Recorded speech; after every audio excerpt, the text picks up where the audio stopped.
Happy Friday, fourth graders. Hope everybody's doing well out there. I don't wear this mask in the house. I usually wear it when I go to the grocery store or when I need to go out to run an errand. It's really a good reminder for me not to touch my face, and it certainly does provide an extra layer of protection. My dad made it for me. He's very handy. He's actually very good with a sewing machine, so I'm happy that he was able to make this for me. It's got these little wires that go around my ears, and on the inside, it's got a little bit of extra protection sewn in. So thank you to my dad for making this to me. He's a great guy. Some of you know him. He's told stories to our classes before. He's a great guy, and I'm very lucky to have him looking out for me. Miigwech. Today is Friday, and I wanted to send a message to all fourth graders from myself and Mr. Scott. For the most part, on Fridays, we are not going to assign new materials. It's going to be a day for students to get caught up and to finish work from previous days. If you are all the way caught up, you still should be reading independently for 20 minutes or more and doing 20 minutes of Dreambox or Woot Math.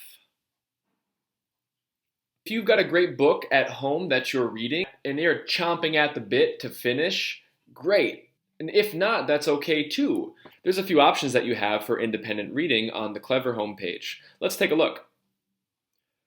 From the Clever homepage, if you scroll down, you'll see different apps that you can select. Here's Google Classroom. Here's Woot Math.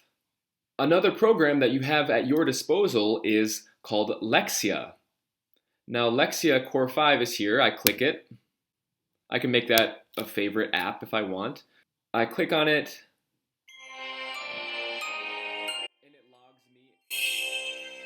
and it logs me in. This is a good opportunity for you to read things, especially if you don't have that many reading materials at home. You can read things from grade levels pre-K all the way up through 5th grade. Another resource for independent reading is News ELA. News ELA is this app here. If I click it, it takes me to the website. From the home page, there are many articles that might be of interest to you. You can select different categories of articles on the top. Another function is to search. Here are some suggested searches that people have made. Or if I like basketball, I could type in basketball. Already we see a lot of different articles about basketball.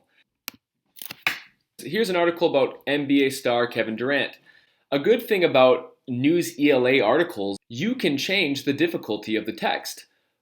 This icon here, if I click on it, I can change the Lexile level. Now, the higher the Lexile level is, the more complex and difficult the text will be. The more complex words there will be, and the more challenging it will be to read. So if I want to go to the lowest Lexile level, the article is the same, it's just been adapted for someone with a lower reading level.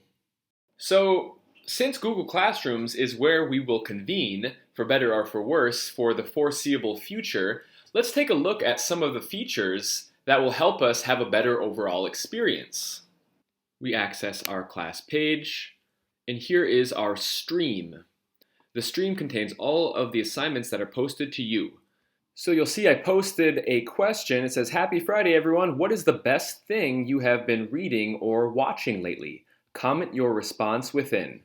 I've made a response, and you have the ability now to add a comment of your own. When you add a comment, all other students and teachers can see. So don't write anything that you wouldn't say in person. And just because you're at home and on a computer doesn't change the expectation for the type of language that we use. Remember to be kind and appropriate. The final thing I want to draw your attention to is this Google Meet link that is located right here. Only teachers have the ability to begin a Google Meetup, which would be like a video call between you and your teacher. In order to access that, if you have scheduled a time to talk with a teacher concerning your schoolwork, you would click on this link here to access the Google Meet. Now, this is a good way for your teacher to explain something that you don't understand or to get a little bit of extra help. So have a great weekend, everybody. And before you finish your school day on Friday, be sure that you respond to the survey question at the top of the class stream. The question about the books you've been reading or the shows you've been watching. And we will see you back again on Monday.